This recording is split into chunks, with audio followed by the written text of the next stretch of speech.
जय हिंद, नमस्कार। India China के बीच 1962 और 1968 में लिमिटेड वॉर्स हुए, जिसमें 1962 में हम हारे और 1968 में हमने चाइना को सबक सिखाया। इंडिपेंडेंस से लेकर 2014 तक हमारी सक्सेसिव गवर्नमेंट्स ने हमारी डिफेंस कैपेबिलिटीज पे बिल्कुल ध्यान नहीं दिया, मॉडर्न वेपन्स नहीं खरीदे और ना ही भारत में हथियारों की डेवलपमेंट की ताकि हम अपनी रक्षा खुद अपने वेपन से कर पाए और हमें किसी फॉरेन कंट्री पे डिपेंड ना करना पड़े। जनरली हम सब ये सोचते हैं कि अगर कभी जंग हुई तो पाकिस्तान के साथ होगी। गलवान क्लैशेस के बाद थोड़ी सोच बदली और लोगों को ये रियलाइज होना शुरू हुआ कि भैया पाकिस्तान को तो देख लेंगे, मगर अगर चाइना के साथ कभी लड़ाई हुई तो क्या होगा।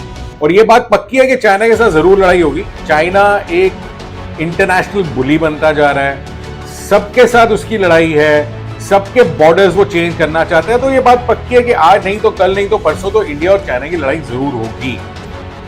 2014 के बाद से पीएम मोदी जी की सरकार ने हमारे नॉर्थ ईस्ट बॉर्डर्स के एरियाज में इंफ्रास्ट्रक्चर डेवलपमेंट का काम शुरू करवाया ताकि अगर चाइना कोई हरकत करता है तो हमारी फोर्सेस आसानी से बॉर्डर पर पहुंच पाए।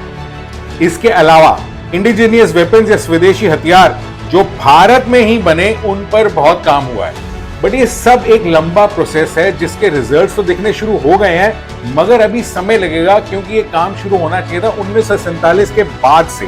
पर एक टाइम ऐसा आ गया था कि इंडिया की ऑर्डिनेंस फैक्ट्रीज या सरकारी हथियार बनाने की फैक्ट्रीज में उनमें से कुछ में हथियारों की जगह प्रेशर कुकर बन रहे थे। इतनी समझदार थी हमारी पुरानी सरकार।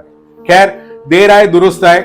बहुत लोगों का यह मानना है कि इंडिया चाइना की कभी फुल फ्लेज लड़ाई नहीं होगी और मैं इस बात से इत्तेफाक नहीं रखता। और अगर लड़ाई हुई तो क्या हमारी फोर्सेस चाइना को सबक सिखा पाएंगी?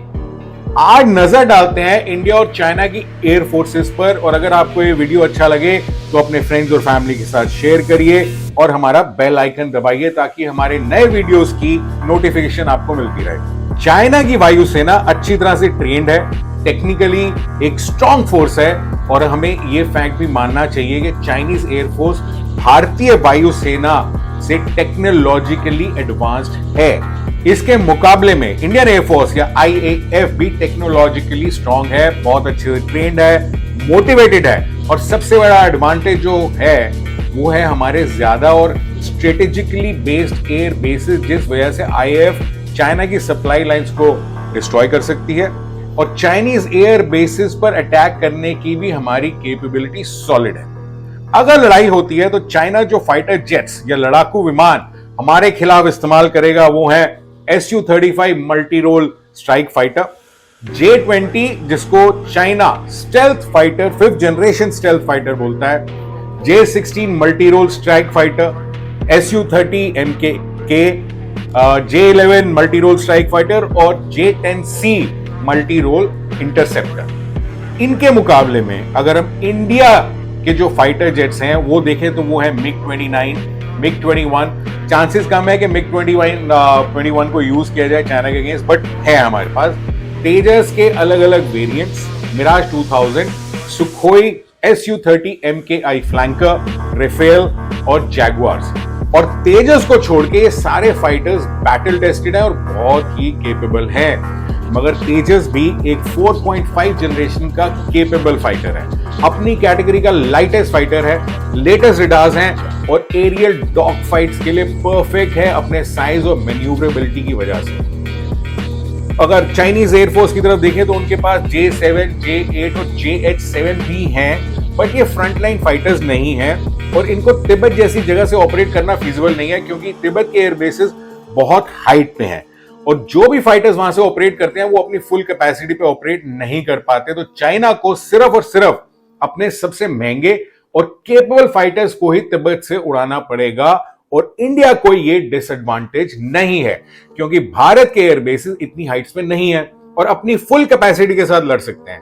और चाइना को पेलोड और रेंज की प्रॉब्लम आएगी ही आएगी। एक एडवांटेज जो चाइना के पास है वो है लॉन्ग रेंज बॉम्बर्स और भारतीय वायुसेना के पास ऐसे कोई लॉन्ग रेंज बॉम्बर्स नहीं है। अब ये बॉम्बर्स क्या हैं? ये जो बॉम्बर्स होते हैं आप इनको इस तरह से समझ सकते हैं कि फाइटर जेट्स जैसे कि इंडिया का राफेल प्राइवेट जेट्स हैं और ये बॉम्बर्स कमर्शियल एयरक्राफ्ट्स हैं जो ज्यादा वेपन्स कैरी कर सकते हैं। लंबी रेंज होती है और यही बॉम्बर्स को एयर टू एयर रिफ्यूलिंग के लिए भी कस्टमाइज किया जा सकता है। बट मगर लेकिन किंतु परंतु बड़ा जहाज रेडार पे भी बड़ा दिखता है। इसकी स्पीड भी फाइटर्स की तरह सुपर फास्ट नहीं होती और इसे शूट डाउन करना फाइटर्स के मुकाबले में आसान होता है। चाइनीज एयरफोर्स के पास एवैक्स भी काफी सारे हैं जो बेसिकली रेडार्स होते हैं लेकिन हवा में उड़ते हुए, और इनकी रेंज किसी भी ग्राउंड बेस्ड रेडार से बहुत ज्यादा होती है। और इंडिया के पास भी ऐसे एवैक्स हैं मगर चाइना के पास ज्यादा हैं। यहाँ पे एक बात जो ध्यान रखने वाली है वो है कि चाइना का डिफेंस बजट इंडिया के डिफेंस बजट से कम नहीं तो 3 गुना ज्यादा है, और चाइना अपनी फोर्सेस को पिछले 20 साल से ज्यादा से मॉडर्नाइज कर रहा है, जबकि इंडिया ने यह काम पिछले कुछ सालों में ही शुरू किया है। इसके अलावा चाइनीज एयरफोर्स इलेक्ट्रॉनिक वॉरफेयर के लिए भी विमान ऑपरेट करती है। काफी सारे अटैक हेलीकॉप्टर्स भी हैं जो इंडिया में भी बहुत तेजी से इंडक्ट हो रहे हैं, जैसे अमेरिका के अपाचे, इंडिया का अपना रुद्र अटैक हेलीकॉप्टर और लाइट कॉम्बैट हेलीकॉप्टर और MI-35। तो यहां पर चाइना के पास कोई खास एडवांटेज दिखती नहीं है। चाइना के पास परिवहन या ट्रांसपोर्ट एयरक्राफ्ट भी हैं जो इंडिया ने भी पिछले कुछ सालों में काफी सारे ट्रांसपोर्ट एयरक्राफ्ट को इंडक्ट किया है और नए खरीदने की डील्स चल रही हैं, और इंडिया में इनको बनाने की कहानी भी चल रही है। और इस मामले में भी शायद चाइना के पास कोई बहुत बड़ी एडवांटेज नहीं है। एक जगह जहां पर चाइना के पास डिस्टिंक्ट एडवांटेज है वो है यूएवीज, जो इनके पास काफी बड़े नंबर्स में है। और इन यूएवी से निपटने के लिए इंडियन डिफेंस फोर्सेस रेगुलरली नए वेपन सिस्टम्स टेस्ट कर रही हैं और डिप्लॉय भी किए जा रहे हैं। मगर अभी हम चाइना से काफी पीछे हैं। चाइना का क्लेम है कि उनका J-20 फाइटर 5th जनरेशन का स्टेल्थ फाइटर है और इंडिया के पास अभी तक कोई भी 5th जनरेशन और स्टेल्थ फाइटर नहीं है। चाइना के इस क्लेम को बहुत सारी वेस्टर्न कंट्रीज मानती नहीं है, और फिर भी शायद ये एक लौता फाइटर होगा जो हमें परेशान कर पाएगा। दूसरी प्रॉब्लम जो हम श्योरली 100% फेस करेंगे वो है नंबर्स की। चाइना के पास हमसे दुगने फाइटर जेट्स हैं और ये फैक्ट है कि ये प्रॉब्लम बहुत बड़ी है। IAF को 42 फाइटर जेट स्क्वाड्रन सैंक्शनड है, मगर हम सिर्फ 30 से 32 ऑपरेट कर रहे हैं, और एक स्क्वाड्रन में नॉर्मली 16 से 18 फाइटर्स होते हैं। गलती से, मैं कह रहा हूं गलती से, अगर चाइना और पाकिस्तान दोनों एक साथ एक टाइम पे हमारे पे अटैक कर देते हैं तो बहुत बड़ी प्रॉब्लम होगी। हमारी सरकार इस पे काम कर रही है और ऑलमोस्ट 200 तेजस के अलग अलग एडवांस वेरिएंट्स अगले कुछ सालों में IAF के पास होंगे। इसके अलावा इंडिया के अपने 5th generation stealth fighter jet या एमका यानी कि एडवांस मीडियम कॉम्बैट एयरक्राफ्ट की डेवलपमेंट के लिए भी सरकार ने हाल ही में 15,000 करोड़ रुपए सैंक्शन कर दिए हैं, और उम्मीद है कि ये फाइटर भी IAF के पास अराउंड 2035 के आसपास से इंडक्ट होना शुरू हो जाएगा।